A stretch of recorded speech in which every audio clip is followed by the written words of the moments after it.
Welcome back to AUT 240. We're now doing a PCM and electrical diagnosis on nothing better, the Ford 500. We're going to start with testing all the DLC connectors on the OBD2. I'm going to test all those and see what voltages we get. Alright guys, we've now transferred down under the car. We got our multimeter set up, a little light on the DLC connector. Alright, so now we're down here. We're gonna test the pins on said data link connector. So these two pins here and here, these are our grounds. Voltage popped a little bit there. This is pin 16. This will be our power. Let's see, we got 12 volts. Oh wait.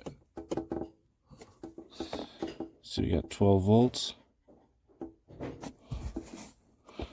Okay, maybe I should do this the other way.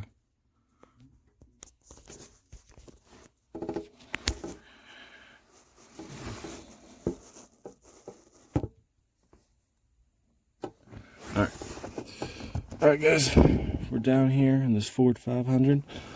We tested the DLC connectors. We got our voltmeter set up here. And we know pin 16 is our power. I'm going to put a little diagram up. Ow. Throw that thing in the corner, shrink her down a little bit. So we're looking at ground here in this pin, as we can see by hooking it to power, getting 12.27. Same with this pin, another 12.27. Jump to 0.28 for a second, and then we keep our ground on. We got a CAN bus here, which is where we get 2.4, and here where we get 2.6. And then we also have another CAN bus here for 2.3. And we don't got nothing here. No voltage. Nada. And here, still no voltage. That's the other ground. Here we got another bus, which is 2.6. And then we got our ROM here, which is 10.97. Well, looks pretty solid for a DLC connector, I would say. Why don't we hop into the engine bay and check out some sensor. Alright guys, welcome to the engine bay of the infamous Ford 500. First thing we can see is we got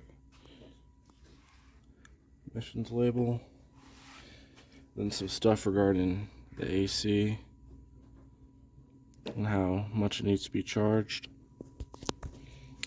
And this system is a distributorless, obviously, considering we can see the coil packs. Now this is a V6, so the other coils and plugs and spark plugs are sitting down yonder under the intake manifold, because we love doing spark plugs. Now this system also, for the fuel, it does not have a Schrader valve to poke and check to see if we have fuel pressure. So that is unfortunate. And if we just make our way around here, you see we got our VIN number there, sitting pretty. And this is an intake fuel pump system. So the fuel pump is sitting right here under the rear seat. There is an access panel under there. From the fuel pump, the fuel filter is located downstream and along the frame rail of this nifty little vehicle. And then the fuel lines run up against the firewall. They come from over here.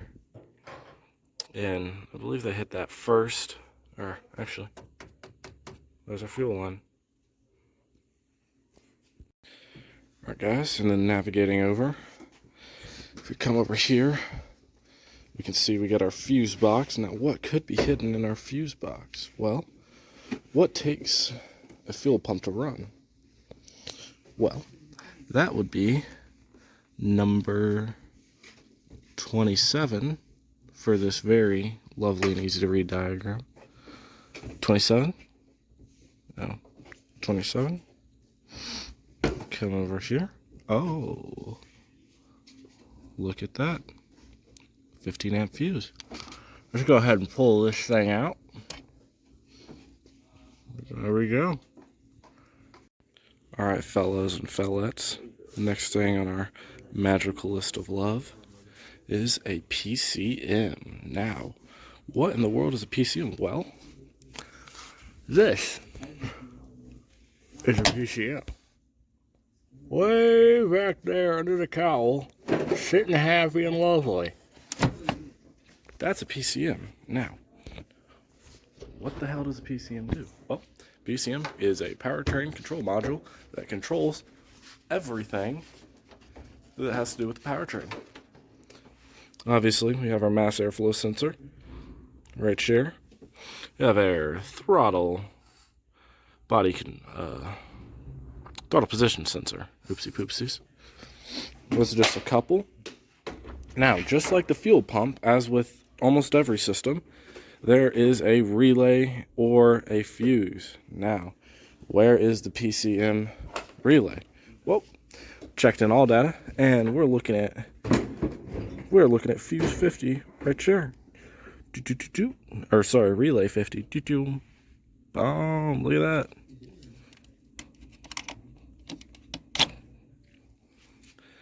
And just like that, we have our PCM relay.